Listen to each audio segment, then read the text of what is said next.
Hello everyone, most welcome. बच्चों, हम कर रहे हैं कक्षा 12 की हिस्ट्री का पेपर। इतिहास का जो हमने पेपर जो कंप्लीट तैयार किया है, जो आपकी हाफ ईयरली एग्जाम और वार्षिक परीक्षा दोनों के लिए काम आएगा। तो इसका खंड अ जो है, इस खंड अ का हमने जो ऑब्जेक्टिव टाइप के क्वेश्चंस हैं हिंदी और इंग्लिश मीडियम दोनों में, तो ये हमने 5 या 6 प्रश्न कर लिए थे। नेक्स्ट अपन कंटिन्यू करेंगे इसी पेपर को। तो यहाँ पे हम देखेंगे कि ये देखो, ये है चौथा, ये पांचवा और ये है छठा प्रश्न।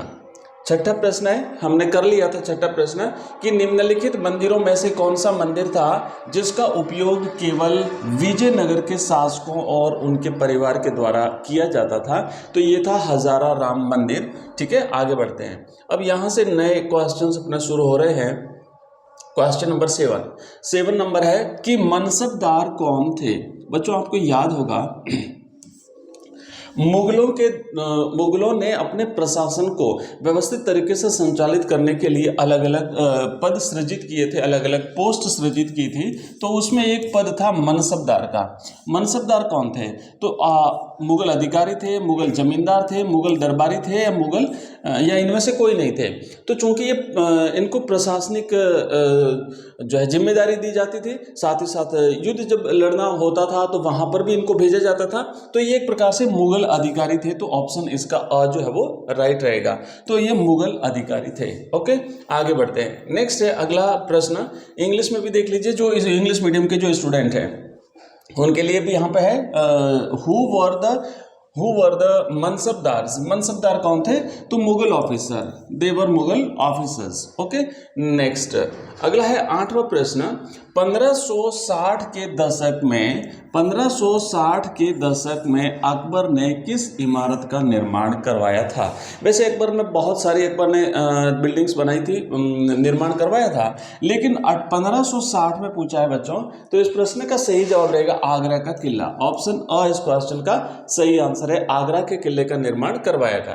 ठीक है, फतेहपुर सीकरी का भी करवाया था, लेकिन आगरे के किला इसका राइट आंसर है। नेक्स्ट है इंग्लिश का है, which building was built by Akbar in 1560। तो राइट आंसर हो गया अपना आगरा फोर्ट। अगला क्वेश्चन नेक्स्ट है नौवां प्रश्न है। नौवां प्रश्न है कि निम्न में से किस शहर की सैनिक छावनी से 1857 ईस्वी के विद्रोह का प्रारंभ हुआ था? तो 1857 का हमने अच्छी तरह से पढ़ा है कि 10 मई 1857 को ये जो 1857 का जो विद्रोह था, ये मेरठ की छावनी से प्रारंभ होता है बच्चों। मेरठ की छावनी से प्रारंभ होता है और 10 मई को, और 11 मई को जो है ना, ये यहाँ से विद्रोह करके जो सैनिक थे, ये 1857 11 मई 1857 को ये लोग जो है वो दिल्ली पहुंच गए थे। सुबह जल्दी दिल्ली पहुंच गए और वहां जाके मुगल बादशाह बहादुर शाह जफर को अपना नेतृत्व जो है स्वीकारने के लिए इन्होंने बाध्य किया था। आगे बढ़ते हैं। अगला क्वेश्चन है, इस प्रश्न का राइट आंसर रहेगा मेरठ। ठीक है, इंग्लिश में लिखा हुआ है कि the revolt of 1857 started from the military cantonment of which of the following cities? तो राइट आंसर है Meerut, option C. Next question number 10, 10वां प्रश्न है बच्चों कि love is stronger than hate, a remembrance of 1947 नामक संस्करण के लेखक कौन थे? जो बुक थी इसके लेखक कौन थे? तो यहाँ पे राइट आंसर रहेगा डॉक्टर खुशदेव सिंह। याद रखिएगा, डॉक्टर खुशदेव सिंह इस बुक के लेखक थे। इंग्लिश का यहाँ पे लिखा हुआ पढ़ लीजिएगा, जो इंग्लिश मीडियम के बच्चे हैं वो उनके लिए।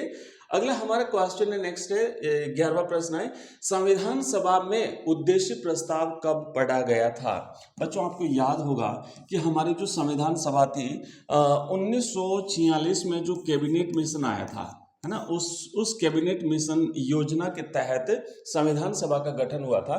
संविधान सभा का गठन हुआ था और इस संविधान सभा की जो पहली बैठक हुई थी वो हुई थी 9 दिसंबर। पहली बैठक हुई थी 9 दिसंबर 1946 को। ठीक है, 1946 को पहली बैठक हुई थी। इसकी पहली बैठक हुई थी। दूसरी बैठक हुई थी बच्चों 11 दिसंबर। दूसरी बैठक हुई थी 11 दिसंबर 1946 को, और इस दूसरी बैठक में जो है अध्यक्ष का चुनाव हुआ था। और तीसरी जो बैठक हुई थी, उस तीसरी बैठक जो कि 13 दिसंबर को हुई थी, 13 दिसंबर को जो हुई थी, 13 दिसंबर 1946 को हुई थी। तो इस तीसरी बैठक में पंडित जवाहरलाल नेहरू ने संविधान सभा में उद्देश्य प्रस्ताव पढ़ा था। तो राइट आंसर रहेगा 13 दिसंबर 1946 को। और जो संविधान सभा थी इसकी कुल बैठकें हुई थी 166। संविधान सभा का जो कार्यकाल रहा था, मतलब इसका चुनाव हुआ और चुनाव में जो मेंबर्स चुने गए थे वो उन्होंने 2 वर्ष 11 माह 18 दिन 2 वर्ष 11 महीने और 18 दिन में संविधान का निर्माण किया था, है ना। 18 दिन। और इस दौरान टोटल जो है वो 166 बैठकें हुई थी, जिसमें पहली बैठक हुई थी बच्चों, 9 दिसंबर, दूसरी हुई थी 11 दिसंबर, तीसरी हुई थी 13 दिसंबर को। ठीक है, याद रखिएगा इस तरीके से। तो ये संविधान सभा में उद्देश्य प्रस्ताव जो है वो नेहरू जी ने पढ़ा था, पंडित जवाहरलाल नेहरू ने 1946 में। इंग्लिश में लिखा है कि when was the objective resolution red in the constituent assembly. तो ये राइट आंसर है नंबर बी, ऑन 13 दिसंबर 1946। अगला क्वेश्चन है हमारा नेक्स्ट नंबर 12, 12वां प्रश्न है बच्चों कि निम्न में से संविधान सभा के किस सदस्य को लगता था कि पृथक निर्वाचिका आत्मघाती साबित होगी। कैटेगरी वाइज जो रिजर्व सीटें थी, है ना, वो इसके देश के हित में नहीं थी, ऐसा किसको लगता था। तो राइट आंसर रहेगा बेगम एजाज रसूल। ओके, और अंबेडकर साहब ने इसकी वकालत करी थी, मतलब कि उसका पक्ष लिया था कि भाई ऐसा होना चाहिए। ठीक है, बाकी सारे हैं, तो ये राइट आंसर रहेगा बेगम एजाज रसूल। नेक्स्ट इंग्लिश में लिखा है कि विच of the following members of the constituent assembly felt that separate electorates would prove suicidal. तो राइट आंसर रहेगा ऑप्शन ए, बेगम एजाज रसूल। तो बच्चों ये हमने किया है यहाँ पे ऑब्जेक्टिव टाइप के अपने कंप्लीट हुए, और अब हम करेंगे रिक्त स्थान वाले प्रश्न आंसर। मैं आपको बता दूं कि ये जो हम जो पेपर कर रहे हैं इसकी पीडीएफ अगर आप प्राप्त करना चाहते हैं तो आपको हमारा ऐप डाउनलोड करना है। एजुकेशन राइज नाम से हमारा ऐप है बच्चों, और ये ऐप आपको मिलेगा प्ले स्टोर पर। साथ ही साथ इस वीडियो के डिस्क्रिप्शन में लिंक दिया हुआ है, उस लिंक पर क्लिक करके भी आप इस ऐप को डाउनलोड कर सकते हैं, या फिर आप डायरेक्ट लिखेंगे एजुकेशन राइज प्ले स्टोर में, तो वहाँ पे आपको ऐप दिखेगा, सरस्वती माँ की तस्वीर लगी हुई है, वो लोगो वाला ऐप डाउनलोड करेंगे। और वहाँ पर आपको ये जो ऐप डाउनलोड करने के बाद, रजिस्टर करने के बाद अलग अलग कोर्सेज मिलेंगे। फॉर एग्जाम्पल जैसे हिस्ट्री का कोर्स है, वहाँ पे आपको मिलेगा पॉलिटिकल साइंस का कोर्स मिलेगा, है ना, हिस्ट्री, पॉलिटिकल साइंस, आपका जियोग्राफी हो गया, कंपलसरी हिंदी हो गई, कंपलसरी हिंदी है, कंपलसरी इंग्लिश है। तो ये सारे सब्जेक्ट्स के कोर्स मिलेंगे, और इसमें फिर क्या होता है, सभी सब्जेक्ट्स में टॉपिक वाइज वहाँ पे आपको पीडीएफ के रूप में नोट्स मिलेंगे। नोट्स आपको कंप्लीट नोट्स मिलेंगे पीडीएफ के रूप में। वहाँ पे इस नोट्स से रिलेटेड, टॉपिक से रिलेटेड जो वीडियोस हैं वो सारे आपको वीडियोस वहाँ पे मिलेंगे। इससे रिलेटेड जो एमसीक्यूज हैं सभी टॉपिक से रिलेटेड, क्योंकि आपके बोर्ड के एग्जाम्स में तकरीबन 40% जो है वो वेटेज रहेगा एमसीक्यूज टाइप के, जो मल्टीपल चॉइस क्वेश्चन जिसे अपन बोलते हैं बहुविकल्पात्मक प्रश्न, इनका रहेगा। तो ये भी आपको वहाँ पे मिलेंगे, आपको सभी टॉपिक के क्वेश्चन आंसर्स मिलेंगे। और सबसे बड़ी बात है कि यहाँ पर ऑनलाइन टेस्ट की सुविधा हमने प्रोवाइड कराई है। अगर आप ऑनलाइन टेस्ट देना चाहते हैं, है ना, ऑनलाइन टेस्ट आप देना चाहते हैं सभी चैप्टर्स में, तो ऑनलाइन टेस्ट भी आप यहाँ पे दे सकते हैं। और ऑनलाइन टेस्ट में क्या होगा कि जितने क्वेश्चंस आप अटेंड कर रहे हैं, जब आप टेस्ट देते हैं तो टेस्ट में आपको प्रश्न मिलेगा, एक प्रश्न जब आपने आंसर दिया फिर दूसरा आएगा, फिर तीसरा आएगा, ऐसे। तो कंप्लीट जब आप कर लेते हो और उसके बाद जैसे सबमिट करते हो तो सबमिट करते हाथों हाथ आपको रिजल्ट मिलेगा कि आपने टोटल में से कितने नंबर प्राप्त किए हैं, और जो सवाल आपका गलत हुआ है उसका राइट आंसर कौन सा है। और दोबारा भी अगर आप उसी टेस्ट को देना चाहते हो, 2 बार 3 बार 4 बार, जितनी बार देना चाहो उतनी बार उसी टेस्ट को रिपीट कर सकते हो। तो आप इस तरीके से तैयारी जो है वो अपनी कर सकते हो। ये सारा कोर्स आपको मिलेगा हमारे ऐप में। इसके अलावा हमारा एक नंबर है बच्चों, उस नंबर को आप नोट कर लीजिए। और अगर हमारे साथ आप व्हाट्सएप ग्रुप और हमारा जो टेलीग्राम चैनल है और साथ ही साथ हमारा व्हाट्सएप का जो चैनल है, वहाँ पे अगर आप जुड़ना चाहते हो तो मुझे इस नंबर पे मैसेज करेंगे तो आपको एक लिंक मिलेगा। अलग अलग हमारे जितने भी जो लिंक्स हैं वो सारे लिंक्स आपको वहाँ पर मिल जाएंगे। तो उस लिंक से आप हमारे टेलीग्राम का जो ग्रुप है और जो हमारा व्हाट्सएप का ग्रुप है, उस व्हाट्सएप के ग्रुप और व्हाट्सएप के चैनल में जुड़ सकते हैं। तो नंबर है 9079622989। ठीक है, इस नंबर पे आप हमें व्हाट्सएप मैसेज कर दीजिएगा। आगे बढ़ते हैं। ये जो हमने किया है ऑब्जेक्टिव टाइप के क्वेश्चंस किए और अब हम करेंगे रिक्त स्थान की पूर्ति वाले प्रश्न। तो देखो पहला प्रश्न लिखा हुआ है कि 6ठी से 4थी शताब्दी ईसा पूर्व, 6ठी शताब्दी बच्चों ईसा पूर्व से लेकर के 4ठी शताब्दी ईसा 6ठी शताब्दी ईसा पूर्व से लेके 4थी शताब्दी ईसा पूर्व, है ना, ईसा पूर्व। अब देखो ये क्या होता है ना, निकम होती आ रही है, मतलब जैसे मान लो ये है ईस्वी सन, यहाँ से शुरू हुआ है और ये पीछे का समय है और अब ये जैसे अपन आगे बढ़ रहे हैं, तो ये जैसे 6ठी शताब्दी हो गई, फिर 5वीं हो गई, फिर 4थी हो गई, फिर दूसरी हो गई, फिर इस तरीके से, और ये पहली, ये दूसरी, तीसरी, ऐसे। तो 6ठी शताब्दी से लेके 4थी शताब्दी तक का जो समय था, इन 200 वर्षों में सबसे शक्तिशाली महाजनपद कौन सा था? तो राइट आंसर रहेगा मगध महाजनपद जो है बच्चों, वो सबसे ज्यादा शक्तिशाली था। और मगध महाजनपद के शक्तिशाली होने के कई सारे कारण थे, जो कि अपन जो हमने टॉपिक पढ़ा था उस टॉपिक में हमने कंप्लीट नोट्स के रूप में पढ़ा था इसे, और आगे भी हम करेंगे, इससे रिलेटेड क्वेश्चंस भी करेंगे। एक बड़ा प्रश्न भी बन सकता है कि मगध महाजनपद के सबसे शक्तिशाली बनने के क्या कारण थे? तो वहाँ की प्राकृतिक अकुत संपदा, वहाँ पर लोहे का पाया जाना, वहाँ पे नदियों, बारहमासी नदियों का पाया जाना, घने जंगलों का पाया जाना, वहाँ पे कुशल नेतृत्व कर्ता जो है उपलब्ध रहे, ये खूब सारी चीज़ें थी। तो हमें इनको नेक्स्ट जो है वो लेंगे, इसका भी एक प्रश्न बनेगा, ठीक है। और जो बौद्ध धर्म ग्रंथ और जो जैन धर्म ग्रंथ थे, उन्होंने 16 महाजनपदों का अपने ग्रंथों में उल्लेख किया था। तो उन 16 में से सबसे ज्यादा जो है वो शक्तिशाली था, वो था मगध। आगे बढ़ते हैं। नेक्स्ट अगला प्रश्न है बच्चों, इंग्लिश में देखो लिखा हुआ है कि 6th to 4th century BC in became the most powerful Mahajanapada Mughal. Next अगला क्वेश्चन है कि रिक्त स्थान ने विष्णु के अवतार श्री कृष्ण को अपना एकमात्र पति स्वीकार किया था। तो मीराबाई। तो राइट आंसर रहेगा मीराबाई, ठीक है, आप यहाँ पे लिखेंगे मीराबाई। आगे बढ़ते हैं। अगला क्वेश्चन है हमारा, नेक्स्ट है, इंग्लिश में आप देख लीजिए, पढ़ लीजिएगा इसे।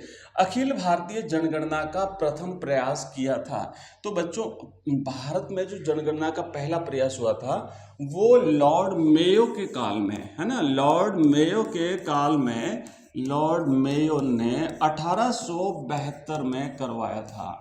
1872 में प्रयास हुआ था। उस समय जो है वो गवर्नर जनरल थे लॉर्ड मेयो। तो इसका राइट आंसर तो रहेगा 1872, क्योंकि अखिल भारतीय जनगणना का पहला प्रयास, प्रथम बार कोशिश हुई थी 1872 में। लेकिन जो कंटिन्यूस जनगणना है वो अपनी 1800 और 81, है ना, 1881 से जो है वो प्रथम हर 10 वर्ष में जनगणना जो है वो हुई थी और 2011 तक कंटिन्यू रही है। 2021 में जनगणना नहीं हो पाई थी बच्चों, ध्यान रखना।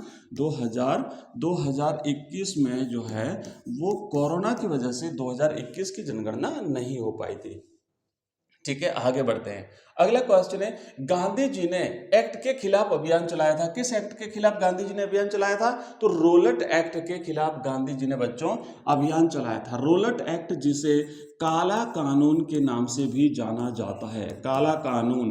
और इसमें क्या था? नो अपील, नो वकील, नो दलील के आधार पर किसी भी व्यक्ति को गिरफ्तार कर सकती थी अंग्रेज सरकार। तो ये एक ऐसा कानून था जिसे काला कानून कहा जाता है। इसके खिलाफ जो है वो गांधी जी ने अभियान चलाया था। और भी भारत के जितने कई सारे महापुरुष थे जिन्होंने इसके खिलाफ अभियान चलाया था।